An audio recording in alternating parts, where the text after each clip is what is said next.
All right. The first book in the series, Stories from the Past, Unlearning the False Narratives. The first book that I've chosen is this one, that is The History and Culture of the Indian People. This is written by R.C. Majumdar. Although he is the main author of this book, there are multiple other supporting authors as well, more than 7 of them to be precise. Now, this is a very earnest attempt at documenting the history of the pagan people. Yes, that is what the world knows us as, because we are pagans.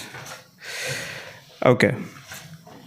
So the first chapter in this book is named as Indian History, Its Nature, Scope, and Method. Now, through the course of this book, we will definitely go into the intricate details about how the authors have managed to put this history out. All right. So the beginning of this book is about, obviously, the history of the subcontinent begins when the men and women both settled on this land.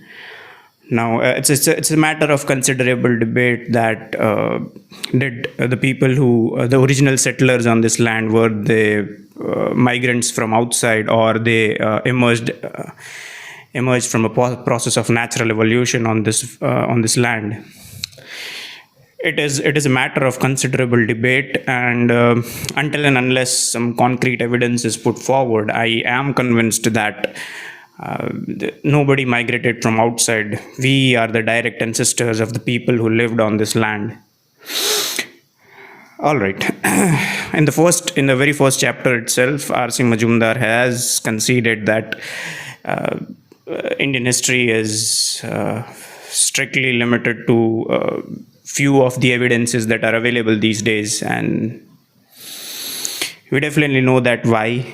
Because there have been deliberate attempts from many of the invaders to wipe out sources of history and evidences of history, but that's a discussion for other video.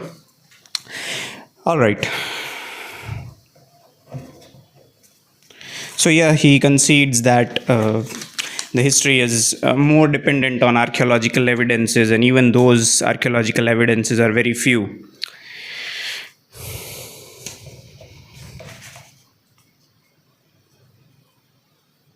Now, if you see the people of West Asia, when I say West Asia, I mean the regions further west of Iran. Now, there is some sort of a cultural proximity between people of West Asia and the people of this part of the subcontinent, that is South Asian subcontinent. There are some similarities as well. So the thoughts, the ideas, the activities, and the movements, they all are very closely related. Another important factor that this book focuses on is the aspect of universality. So if you look at it this way, that had it not been for the inventions done by the pagans of this land, and we like to call them as Hindus, but I do not agree with the labeling of natural inhabitants of this land as Hindus. It could be something else, but just for the lack of word, we use that word right now, and it was given to us by some, I guess it was the Greeks who called us Hindus for the first time, and the name stuck. All right, so the aspect of universality, had it not been for the inventions made by the pagans of this land, world history would have shaped out in a very different manner. So yeah. Now, one very important thing that is covered in this book in the first chapter itself is outright acceptance that we are the last surviving pagans in this world.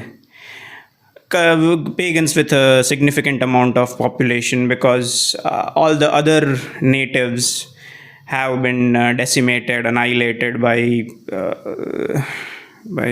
the monotheistic traditions that have come up in the West.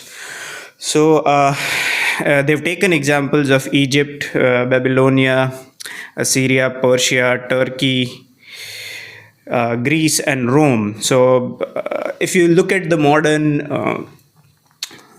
population of these lands, you'll see that they have completely wiped off their traditions and culture, and now we have a monotheistic religion being practiced over there. So yeah, this is the only holy land with pagans on it that has survived, and yeah. Now, one more thing that this book highlights in the first chapter is continuity. Now, to get that into perspective, there are artifacts and archaeological evidences that have come out of Mohenjo-daro and Harappa that is situated in current day Pakistan. That so the deities and the idols that have been discovered from these sites to this very day, they are worshipped. They are worshipped with the same Vedic hymns to this very day. So there is this cultural continuity, and it is not something that you can put aside just merely for the lack of evidence. And the evidence too is plenty. It's just the matter of accepting. It's just the matter of acceptance. Yeah.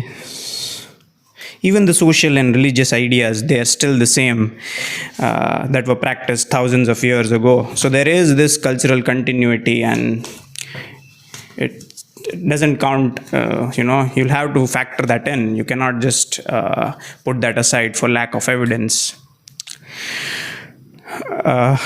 Okay, so now the first chapter also puts some light on the political history. Now, political history focuses more on the ideas and the thoughts of people in relation to how they want to be governed. Now, there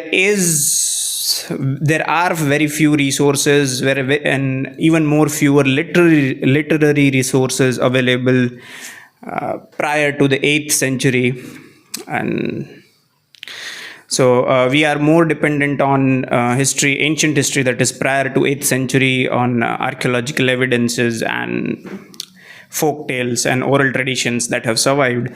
So one very reasonable conclusion that we can draw from whatever that is available is there was picture this like there was this internal conflicts, a lot of internal conflicts going on between the kingdoms in the period prior to the 8th century, but the overall idea was clear. All the rulers, they were fighting to preserve the cultural traditions. So there wasn't exactly any, I would say,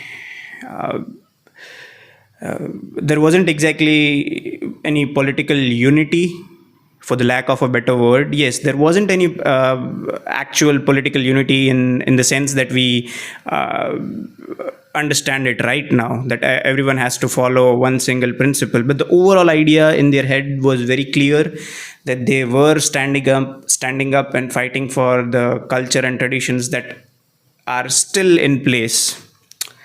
All right. Now, next point that the first chapter in this book is highlighted is wisdom and enlightenment. Wisdom and enlightenment were always monopoly of the West. That is something of the false narrative that has been created. Even if you see these days, most of the posts and motivational quotes that you see on Instagram and all the other platforms these days, you come across Marcus Aurelius and this and that and this Greek philosopher. So there is this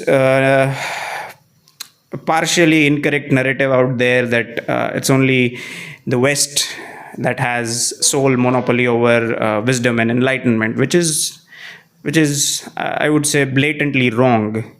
Because many of the ideas of the Greek philosophy do find their inspiration from the principles of the pagans. All right. One myth that has somehow come to settle in the minds of the current generation is that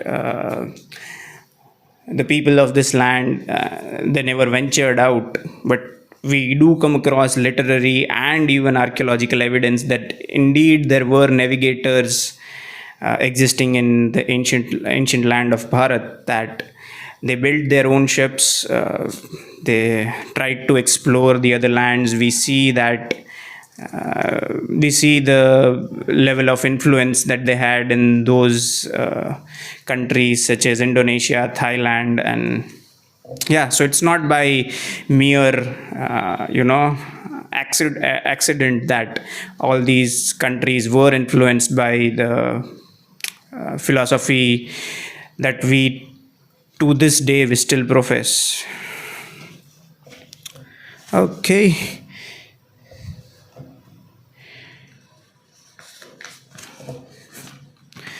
So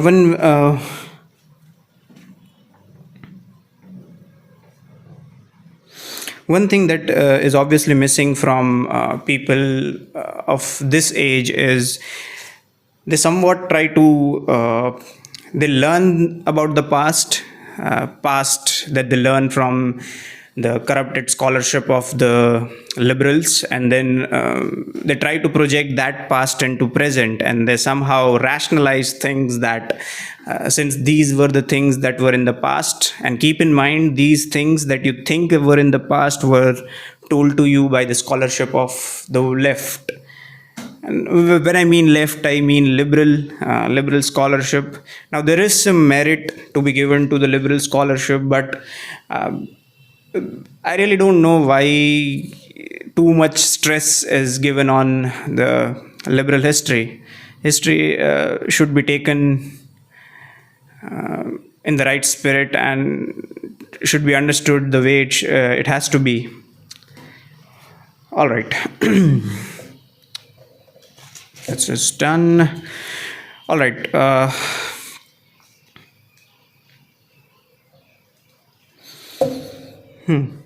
So there is this period of somewhere close to 4,000 years of history where there is no literary evidence available, and we know there were.